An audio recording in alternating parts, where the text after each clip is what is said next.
আমার চায়ের ফটোগ্রাফি করতে বিভিন্ন রকমের চা বানাতে খুবই ভালো লাগে। তো আজকে মনে হলো একটু ব্লুমিং রোজ অ্যাপেল টিটা ট্রাই করে দেখি। জাস্ট নাথিং করতে মন চাইলো সেজন্যই করলাম। তো সেটাই একটু ভিডিও করা। ফার্স্টে হচ্ছে অ্যাপেলগুলোকে এভাবে করে ৪ ভাগ করে কেটে সেগুলো আবার প্রত্যেকটাকে পাতলা পাতলা করে স্লাইস করে কেটে নিয়েছি। এই স্লাইসগুলো যত চিকন চিকন হয়, যত পাতলা পাতলা হয় ততই না ভালো হয়।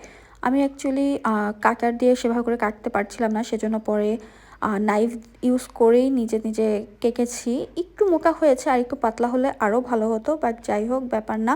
সেভাবে করে কেটে নিয়ে তারপর কিছুক্ষণ এটাকে লেবুর রস আর চিনি দিয়ে একটু মিক্সড করে রেখেছি যাতে সফট হয়, কারণ এরপরে এই জিনিসটাকে এইভাবে করে যখন পেঁচিয়ে নেওয়া হবে তখন এই রোজ শেপটা দেওয়ার ক্ষেত্রে যাতে এটা ভেঙে না যায়, এই জন্য এটা যত বেশি পাতলা হয় তত না এই জিনিসটা খুবই সুন্দর হয়ে থাকে।